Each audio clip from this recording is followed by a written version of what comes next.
Hello and welcome to the chat. Happy 4th of July. Let the fireworks begin. The chat starts now.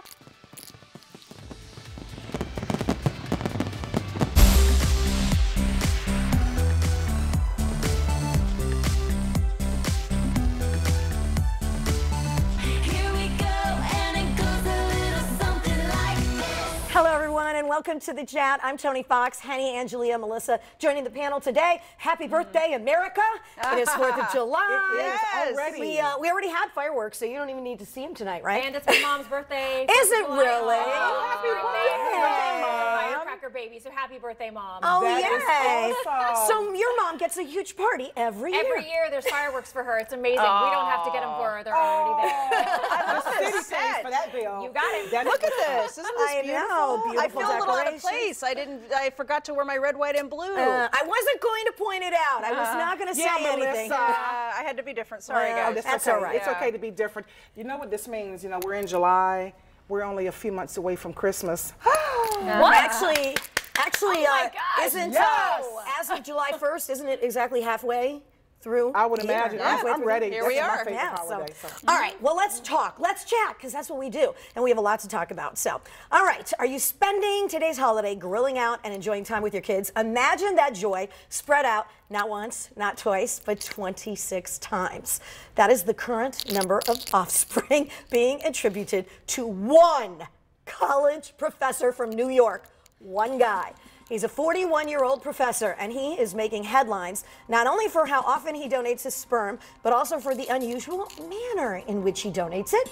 According to the New York Post, several of Nigel's children have been conceived via paper cup in public restrooms, including popular and crowded locations like Target and Starbucks. Nigel provides the services to women looking to conceive, charging nothing in return except airfare if he is required to travel. That's understandable.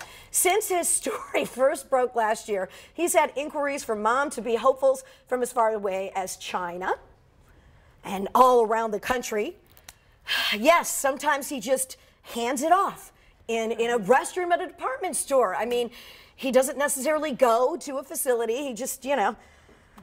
Okay, anybody they else have think clinics this is for that. odd? You can go to a clinic and do that but as a he sperm doesn't- donor. Right, but he doesn't necessarily do that. I mean, he Paper literally cup will, and a you know, turkey baster. It's yeah, all done. That's what he does, Yep. and it's yeah. I'm not condoning it, but he's a good-looking guy. He is cute. He's He always got definitely is. great You gotta give blue him that. eyes. His eyes are amazing. But you know, when I first saw this story, I actually saw it about a year ago. It was on the doctors, Yeah.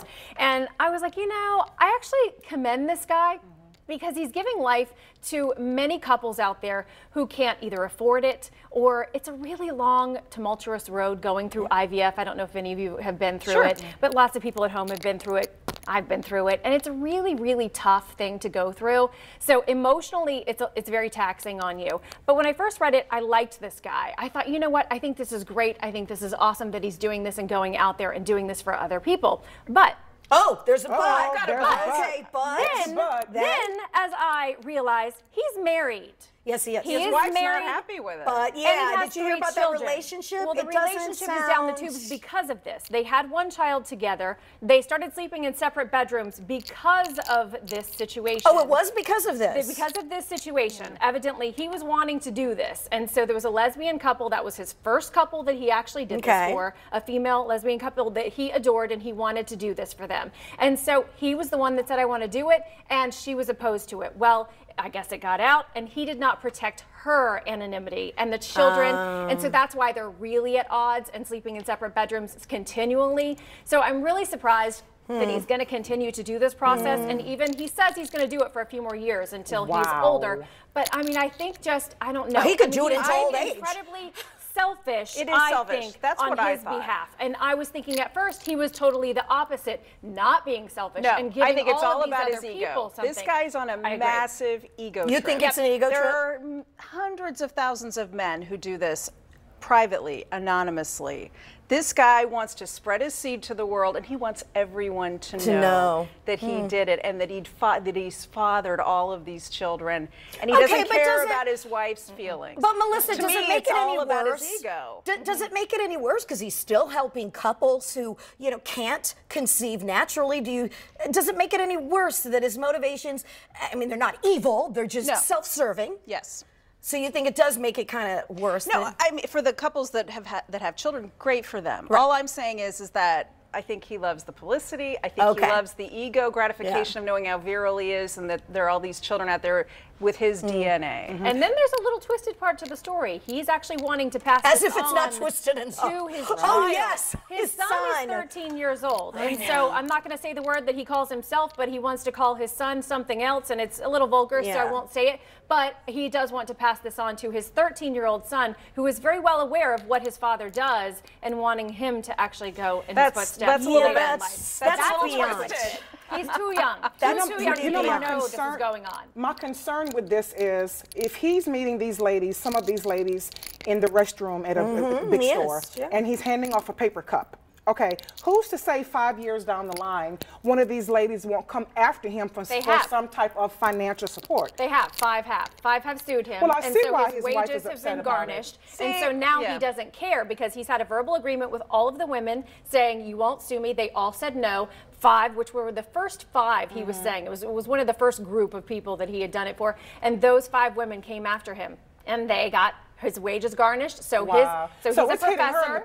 He's a professor, and they've taken all of his money. He said his wages have been garnished, almost all of them. Now there's nothing left. What a mess! So he doesn't care at this point. Well, no wonder his wife keeps being mad at him about it. That's more than mad, honey. Taking away from the children. I'm sorry, absolutely not. Okay, so we're going to leave that right there. We have something else to talk about. We're getting to know a whole different side of Shonda Money Rhimes.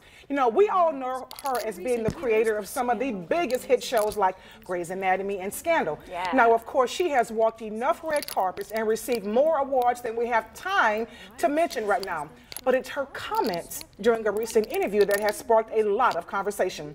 Telling Entertainment Weekly, quote, "After I lost weight, I discovered that people found me valuable, worthy of conversation, a person one could look at, a person one can compliment, and a person one could admire." She says that she is confused by all this attention and has left her wondering whether those who are complimenting her now actually valued her before. So ladies, when I read this, it just hit me to my core. Because right now, I am Shonda Rhimes minus the money. So I can definitely relate. When you are a member of the big girl society, you are treated like you have a disease that someone can get if they touch you. And it's really a shame because there is no perfect person in this world. Right. Everyone has their crutch, their kryptonite, whatever you want to call it. Everyone has it. And for those of us who have the challenge of being larger, we are human. I think they forget that we are humans too. And when a person's larger, you never know where it's come from. It can be a medical illness. It can be you on certain medication to stay alive that causes you to get bigger. You never know, but society judges you. Yeah, the judgment and the judgment on women is so harsh. And you know, and I know probably a lot of people looked at her comments and said, well, she's wealthy, famous, successful. I'm supposed to feel sorry for her, but they haven't had the lived experience of being a woman in America who's constantly fat shamed, and then going through the experience of losing weight, and all of a sudden you're treated so differently. That has to be so disorienting and don't they say that's like the last bastion of prejudice in this country? Oprah, remember when Oprah lost a lot of weight? She lost friends over it. She said women became friends, became angry or jealous or whatever, and she kind of had a little different experience, although she probably had some of the same that Shonda did. In Oprah's head, in Shonda's head, I'm still the same person, but all of a sudden everyone's reacting to me very differently. It's physically, and I will say, and I had a conversation with Trent earlier about this, because I have lost weight within the past year, I have gone down, and I can agree with what Shonda is saying. People treat you differently when you drop a couple of pounds, especially when it comes to the men. You get way more attention from the men, and some of these men are married, some of them are taken, but the attention is there, and yes, you do lose friends over it because but it makes you realize the friends that you lose over it shouldn't have been in your life in the first place. Let me play devil's advocate for a second, though, because I know many of my girlfriends, and I mean, I've gained weight, lost weight my whole life too. I mean, I've never been, an extreme large person, but I'm thinking when you do lose weight, even if it's 5 pounds, you feel incredibly different. You exude a different, character almost. More confidence. So much more confidence and so much more ego. Whenever you lose 5 pounds, 50 pounds, 100 pounds, 200 pounds, whatever it is, you become a bit of a different person. And that's okay, you've earned it.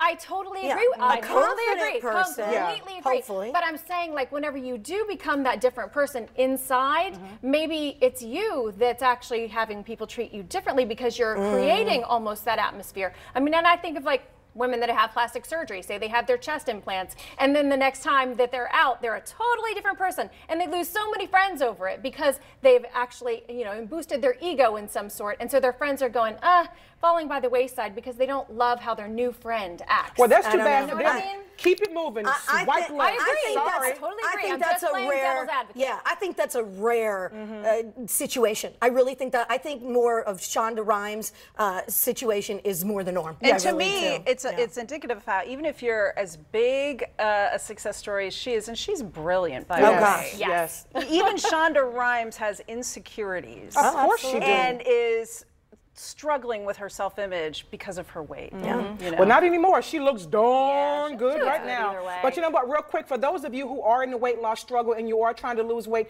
do not let those people, the negative words that some people may speak to you and those friends that you may possibly lose, please do not let that get you off your journey. You keep fighting, sister girl, or homeboy, whoever you are. You keep fighting, you are worth it.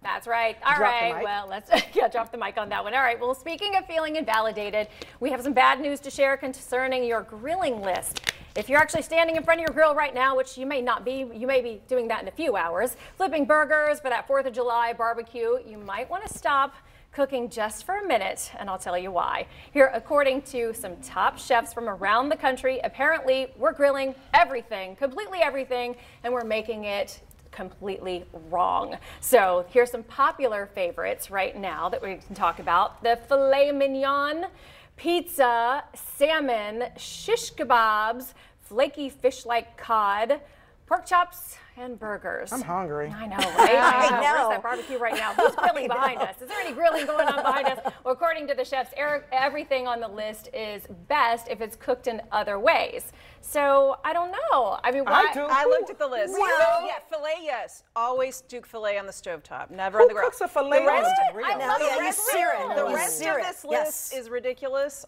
We do kebabs all the time, and they're saying you can't do meat and vegetables on a kebab. What a load of crap. Well, what they're saying, now wait a minute, they're not That is saying, but they're not ridiculous. saying that you shouldn't grill it. They're just saying that it's best if cooked other Yeah, ways. whatever. And I think they're right though. No, Filet no, mignon. kebabs? But Kebabs. Yeah, kebabs is probably wrong. But filet mignon is better cooked other ways. Pizza, even though I've done Yeah, I pizza would on the never grill, yeah. it is better cooked Burgers. other ways. Come on. Now Burgers, this is the okay. list though. Salmon is better cooked off the grill. Flaky fish is Yeah. better cooked No, off I'm with the them grill. on that, but I'm Pork throwing chops, burgers on the grill. That's Burgers, it. I don't understand. And we always do That's our a weird kebabs one. in the summer, and they're great. With You just some have to pick vegetables the on right them. kind of Yeah. vegetables. You gotta be Don't- really careful with pork chops. Yeah, I would never do pork chops on the grill. Well, we do. See, I do My everything people do. on the And grill. if they Everything. overcook, they are hard as this glass table. So you've got to be really, really careful. Yeah, you got to with that. watch the pork chops. Yes, yeah. But Grill how else away. are you supposed to cook burgers? The grill, I thought, was That's the the best, best. right? Yeah. That's right. Yeah. Grill for sure. I don't And know. I have an indoor grill. Do you guys have one of those indoor Girl, grills? that ain't no real grill. If it ain't It is smoking, for me because it's no if it mess. ain't It's no smoking, it cleanup. ain't It's real. like that big. It's perfect. It's at Ross if anybody wants it. Oh my God. Isn't it George Foreman? It's like a tiny little George Foreman. Those Yeah, George yeah. Foreman grills work. They work. Oh, yeah, they were great. I need to All see right. some smoke. Well, coming up There's a little next, bit. a little green to go along with your red, white, and blue on this 4th of July holiday. We'll be right back.